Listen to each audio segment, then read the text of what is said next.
Power of the Prime's Blot was released in 2018 and is pretty great.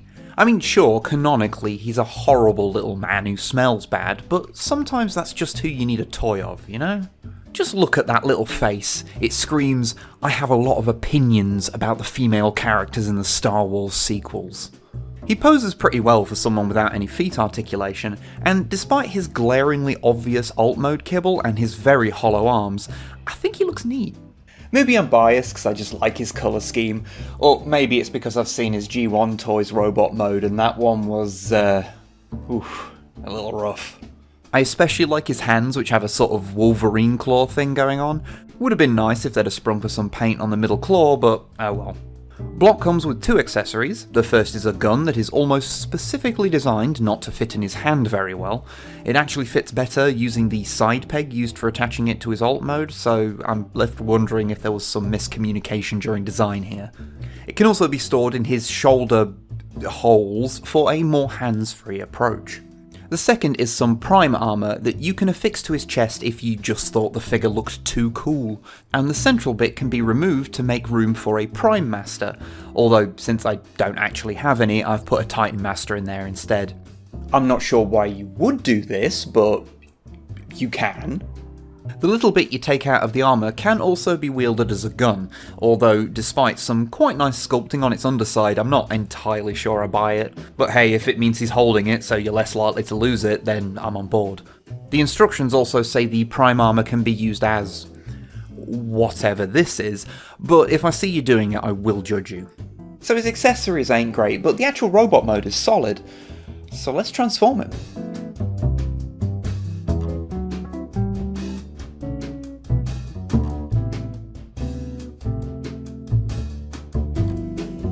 Yeah, that's fun enough. It's not complicated, and he's just turning from one horrible doof into another one, but I get a real kick out of how his hands turn into claws in one smooth action. Seriously, whenever I pick him up, I just have to do that a few times just to get it out of my system. Now, of course, the question is, what exactly has he turned into? There's been a lot of debate over the years as to what Blot's alt mode is actually supposed to be, but my understanding is that officially it's supposed to be an ogre. However, since a lot of people seem unconvinced by that, I put it to you that it is, in fact, a 1980s Warhammer 40,000 Dreadnought. You ever feel like you've tailored your content to too specific a demographic? Just asking for a friend. Whatever it is, it's quite fun. It has a similar mischievous energy to a Sharkticon, you know? In this mode, he retains all the posability of his arms, and his new legs give up knee articulation for some on the feet. Blot giveth, Blot taketh away. Although due to this, you can make him politely sit down, which I think is quite cute. If you want to make him look worse, you can attach the Prime armour to his back, and the gun is stored on this top bit, which is just kind of there, so putting the gun on it isn't really optional since it just looks unfinished without it. Blot also has another trick in that he can be a limb for a Combiner Wars style combiner, and more specifically be a limb for Abominus along with his other Terracons. Something I can't really show you since I don't have any of the other compatible figures, but here he is as an arm. Yeah, without any of the other bits, there's a limit as to how much joy you can get out of this mode. Although turning this ratchet joint for what would be the shoulder is oddly satisfying.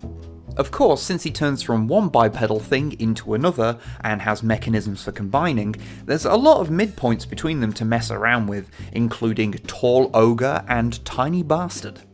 And although he predates the War for Cybertron combat system, he does have enough 5mm ports to be able to have some weaponizer fun with, or just make horrors beyond comprehension.